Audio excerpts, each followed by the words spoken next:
Hey y'all, sorry about last week. I was getting a new phone, it was setting up, and I couldn't do anything. Anyhow, we're going to continue with Joseph and 31, with these pages, with Joseph made a difference and 31. So, let's continue. Joseph made a difference.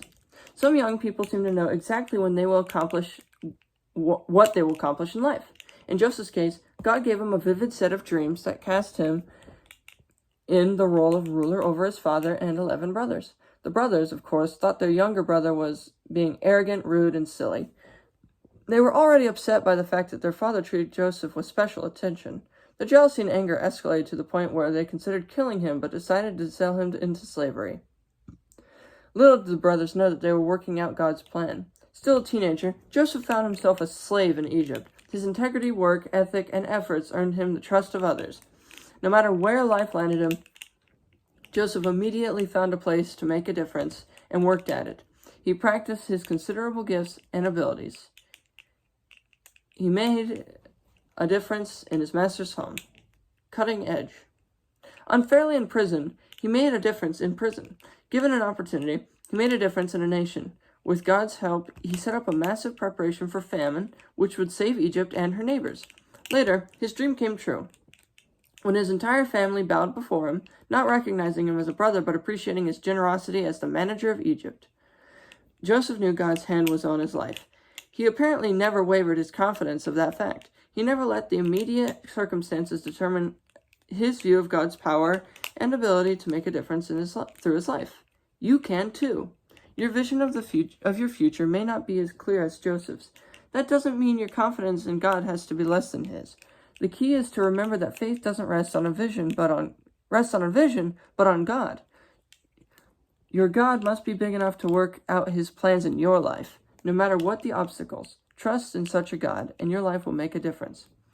Want to know more? Read about Joseph's amazing riches to rags to riches to rags to riches life in Genesis 37 through 50 and his listing in Hebrews 11:21 and 22. Isaac and Abimelech. There was a famine in the land, besides the first famine that was in the days of Abraham. And Isaac went to Abimelech, king of Philistines, in Gerar. Then the Lord appeared to him and said, "Do not go down to Egypt. Live in the land of which I shall tell you. Dwell in this land, and I will be with you and bless you.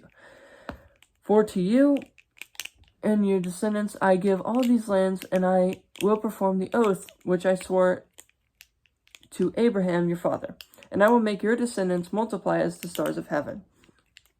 I will give to your descendants all these lands, and in your seed of all the nations of the earth shall be blessed, because Abraham obeyed my voice and kept my charge, my commandments, my statutes, and my laws."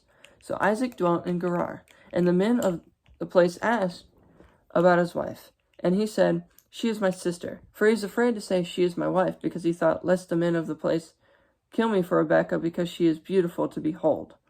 Now it came to pass, when he had been there a long time, that Abimelech, king of the Philistines, looked through a window, and saw there was Isaac, showing endearment to Rebekah his wife. Then Abimelech called Isaac and said, "Quite obviously she is your wife, so how could you say she is my sister?" Isaac said to him, "Because I said, lest I die on account of her." And Abimelech said, "What is this you have done to us? One of the people might soon have lain with your wife, and you would have brought guilt on us." So Abimelech charged all his people, saying, "He who touches this man or his wife shall surely be put to death." Then Isaac sowed in that land, and reaped in the same year 100-fold, and the Lord blessed him. The man began to prosper, and continued prospering until he became very prosperous, for he had possessions of flocks and possessions of herds and a great number of servants. So the Philistines envied him. Now the Philistines had stopped up all the wells which his father's servants had dug in the days of Abraham his father, and they had filled them with earth.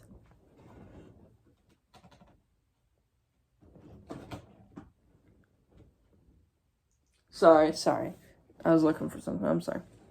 And Abimelech said to Isaac, "Go away from us, for you are much mightier than we." Then Isaac departed from there and pitched his tent in the valley of Gerar, and dwelt there. And Isaac dug again in the wells of water which they had dug in the days of Abraham his father, for the Philistines had stopped them up after the death of Abraham. He called them by the names which his father had called them. Also, Isaac's servants dug in the valley, and found a well of running water there. But the herdsmen of Gerar quarreled with Isaac's herdsmen, saying, "The water is ours." So he called the name of the well Esek, because they quarreled with him. Then they dug another well, and they quarreled over that one also. So he called its name Sitnah, and he moved from there and dug another well, and they did not quarrel over it. So he called its name Rehoboth, because he said, "For now the Lord has made a room for us, and we shall be fruitful in the land." What's it mean? When you consider the work that went into digging wells in ancient times, it's easy to understand why people argued over them. These wells weren't dug in soft dirt, or even clay. They were dug in solid limestone using primitive tools. The job was time-consuming and back-breaking.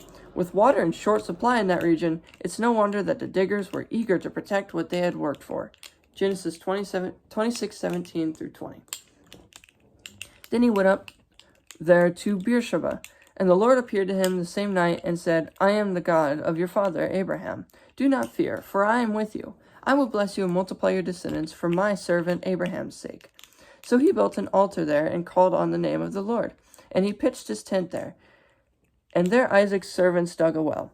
Then Abimelech came to him from Gerar with Ahuzath, one of his friends, and Phichol, the commander of his army. And Isaac said to them, "Why have you come to me, since you hate me and have sent me away from you?"